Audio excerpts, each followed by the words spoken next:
Lee Ogany for VIP Boxing down at the Jeremiah in Liverpool with Mr. Alex Pattison, who's out for fight number 5 on June the 8th. Yeah.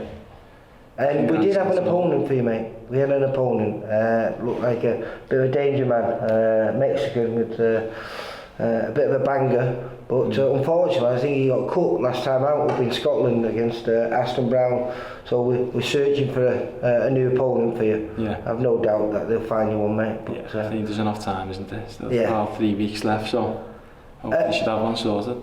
But your last opponent, Tom Ramsey, again, I don't think our matchmakers like you. You know, you had some toughish fights. Your debut was Robert Chapman, not a guy I'd recommend for your debut. And then you had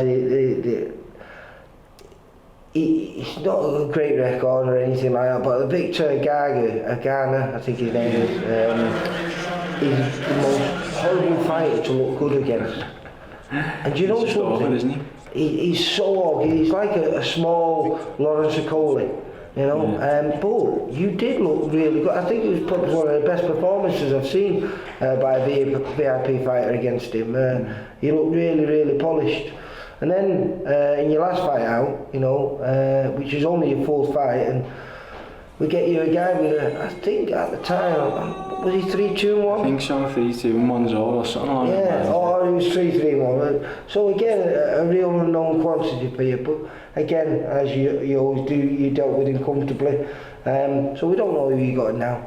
But yeah. Tell me how preparation. I've been watching you today. One of those grueling, horrible days. Just a graph session, yeah. Yeah, just. No, it's been going well today. I feel sharp. I'm getting sharper enough in sparring now.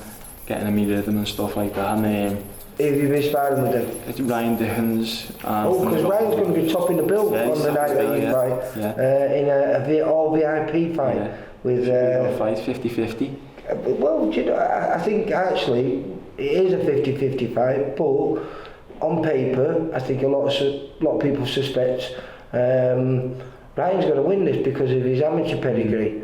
But boxing's a funny old sport, and as pros they've both done near enough exactly the same. Both just got beat off, and both were close fights actually. Both got beat off Surge and Bomber. So now they decided to get it on with one another to see who can progress to the next level. A must-win fight for both of them. Yeah, it's a good fight. It's a good fight on paper as well, because the pros is a different game, isn't it? Totally. And they both have the same number, pretty much the same number of fights, same experience for the same fella last time.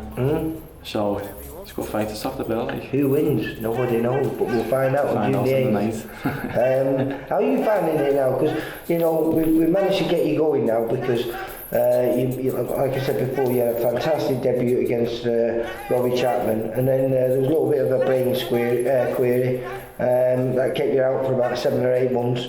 But since then, we managed to get you going. Pretty much every 2-3 months, fight regular, so it's what you need, isn't it? Rather than stop, start, just keep every fight, keep learning, keep progressing. Every couple, every 3 months. Would you like this to be your last 4-rounder now, and hopefully after the summer break in September, come back and do your first 6? Move on to a 6, yeah. This is my 5th fight now, so 5 4-rounders. It's a good start, isn't it? No rush. But then yeah, I want my next one to be a 6-rounder. Start moving up a little bit, get used to the 6 rounders and then progress from there. And how are you finding it then? Has it been hard for you to adapt from the amateurs? Because a very successful amateur you were. So has it been hard for you to adapt, or are you finding you're enjoying it? Yeah, I enjoy it, yeah. It's just little tweaks here and there, little tiny things that you do differently and stuff, but it's learning game, isn't it? Learning progress, especially on the 4-rounders. Fighting these kind of tough people, as you say, awkward, learn against them. And hopefully you should stand me in good stead. Well, that's what we try and get. We try and get a different opponent each time that brings something slightly different to the table. But you have had, 2 very tough opponents already, but you've managed to deal with them well. We're not sure. We think we might have a name, but we're not going to mention it. But if it is, then he's fought on our shows a couple of times, and he's a big lad. He's a genuine light heavyweight. You hope to be, with day before weigh-ins, a super middleweight. Is that correct? Definitely, yeah. Yeah. So And obviously we've got your little stable mate. He's returning, I think, is it a few weeks after you? Yeah, July. Start of July, yeah. A few weeks after me. How are you finding it, because this is a new venue for us, this Grand Central Hall, but is it good for you? Yeah, it's good for us. It keeps the atmosphere in well, so it's dead loud, you know, when you're in there. It's better atmosphere. Does that spur you on? Yeah, a little bit, yeah. It's nice to walk out in the places like Ratland, just with the atmosphere. It's different to the Olympia, because the Olympia is massive, isn't it? The sad thing is, you know, a good crowd in the Central Hall is lost in the Olympia, isn't it? And it's like the place is empty. So yeah, I enjoy going to Grand Central Hall, as you just said. Fantastic atmosphere. It must be brilliant for you to fight in, because it's like everyone's on top of you, isn't it? Yeah. So. It's bang in the middle of town as well, so everyone's more games to get in there. And as we mentioned before, I think we've got the return of Tom Farrell on there. We've got the two VIP fighters fighting one another. You're on. We've got a Greek kid on there who's fought on our shows numerous occasions, trains with Scott Fitzgerald, trained by Scott's dad, Dave, and he's making a little bit of noise now. He's been on the road and picked up a couple. I think I fought on the same show as him before in the Olympia actually. He might well have. I think it was when he lost to Matthew Rennie.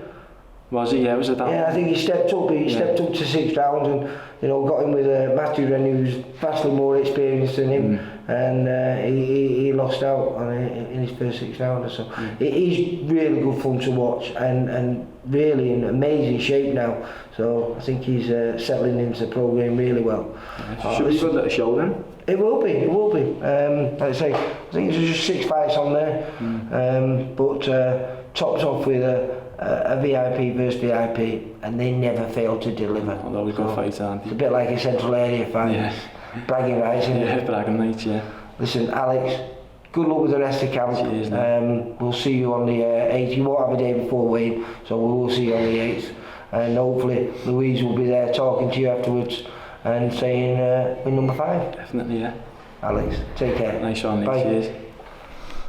For all boxing info, news and latest interviews, amateur and pro, across the north, click and subscribe.